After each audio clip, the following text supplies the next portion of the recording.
Hindi pa pala nabuksan.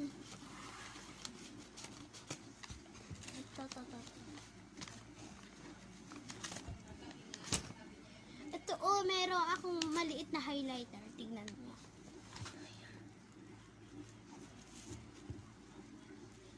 Diba ang ganda? Ito namang isa.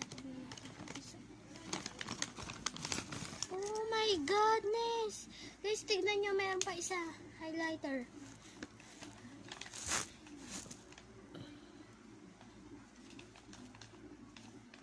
Ito yung blue, ito yung green. Tignan nyo, may mga ballpen pa siya. Kuromi. Dalawa siyang kuromi, tapos isang cinnamoroll. Ayan, ang ganda ng mga ballpen. So guys, papakita ko nga sa inyo yung yung lahat ng gamit ko. Let's go!